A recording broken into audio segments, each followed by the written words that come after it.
আচ্ছা, তুমি তো এই নিউ স্টার এন্টারটেনমেন্টের একজন স্টুডেন্ট, তাহলে এই স্কুলটা কেমন? দেখুন, আমার যদি পার্সোনাল বক্তব্য বলতে চাই বা পার্সোনাল যেই মন্তব্য আমার রয়েছে, সেটা হচ্ছে আমার বাড়ি উত্তর চব্বিশ পরগনায়। সেখান থেকে আমি এসে থাকি নিউ টাউনে, প্লাস ওখান থেকে জার্নি করে আমি এই ডানকুনি হুগলিতে আসছি এই ক্লাসের জন্য। তো আমার দেখা যতগুলো প্রতিষ্ঠান আছে তার মধ্যে এই নিউ স্টার এন্টারটেনমেন্ট হচ্ছে সব থেকে বেস্ট। এখানে খুব সহজভাবে আপনাকে অভিনয় শেখানো হবে এবং এখানে কাজের সুযোগ পাওয়ার চান্সেসটা 100%। মানে আমার নিজের দেখা, আমারও যারা সহকর্মীরা আছে তারা রীতিমতো পাণ্ডুলিপি মুভিতে কাজ করেছে, আমি নিজে দু একটা ওয়েব সিরিজে কাজ করেছি। তো খুব ভালো অভিজ্ঞতা আমার। আর আমার পার্সোনাল ভাবে বলবো যে আপনারাও আসুন, খুব ভালো লাগবে।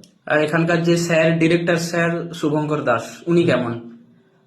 দেখুন, আমি শুভঙ্কর স্যারকে আমি পার্সোনালি দাদা বলে ডাকি, কারণ স্যারের সাথে মনে হয় না যে ঠিক স্যার স্যার ভাবটা আসে, কারণ ভাই বলে এত সুন্দরভাবে যে কাজকর্ম শেখানো হয়।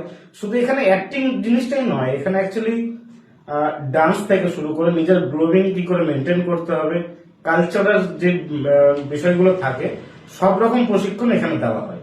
তো এখানে শুধু ডান্সের জন্য বা অ্যাক্টিং এর জন্য আসা তাই নয়, এখানে সবকিছুই একসাথে দাদা শিখিয়ে থাকেন। আচ্ছা, থ্যাংক ইউ।